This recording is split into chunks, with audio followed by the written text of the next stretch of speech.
7 აგვისტოს საქართველოს პარლამენტის ეროვნული ბიბლიოთეკის საგამოფენო დარბაზში აგვისტოს ომისა და საერთაშორისო სამშვიდობო მისიებში დაღუპულთა ხსოვნის დღისადმი მიძღვნილი ღონისძიება გაიმართა.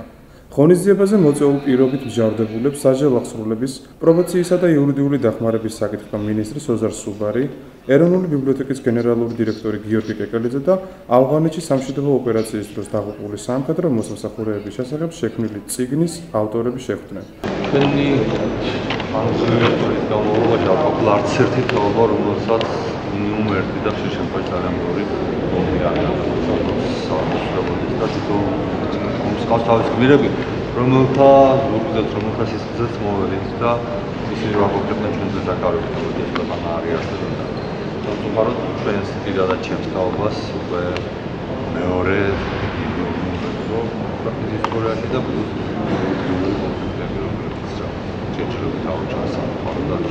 მაგრამ თითოეულ ამ ომს ჰყავს ადამიანები, რომელთა სახელი იქნება დაუვიწყარი საქართველოს ისტორიაში და რომელთა სახელი იქნება მაგალითი, როგორ უნდა ვიცხოვროთ იმისთვის, რომ მშვიდობიან ნორმალურ წესიერ ქვეყანაში ვიცხოვროთ. ბიბლიოთეკა არის ზუსტად ის ადგილი და წიგნი არის ის ინსტრუმენტი, რომელიც ზოგადად ომს და დანაშაულს ანვარებს, სიმბოლურია, რომელიც ეხება თავს და პროფესიულ და პროფესიონალების სწორედ ჩვენს ბიბლიოთეკაში გაიმართა.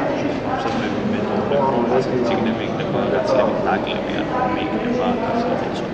მინდა გითხრათ, რომ ეს არის რიგით მესამე წიგნი გმირი, რომლის მთავარი დანიშნულება არის ის, რომ ჩვენი ერი თავის გმირებს სახელებით და გვარებით იცნობდეს. პირველი ორი წიგნი ჩვენ გამოვაცით აგვისტოს ომში დაღუპული გმირების ისტორიებით, ეს კი არის ავღანეთში დაღუპული გმირების ისტორიები და მე ვფიქრობ, რომ წიგნის მთავარი დანიშნულება არის, რომ შემოუნახოს ამ ადამიანების ისტორია, ბიოგრაფია, მოგონებები მათ შესახებ, ჩანაწერები მათი დღიურებიდან და თუ ჩვენ შევძლებთ და მივახცევთ მიზანს, რომ ეს ადამიანების სხვებისთვის სამაგალითოები იქნებით, ჩვენ ვიტყვით, რომ მაშინ ჩვენი საქმე ამ წიგნებით შევასრულოთ.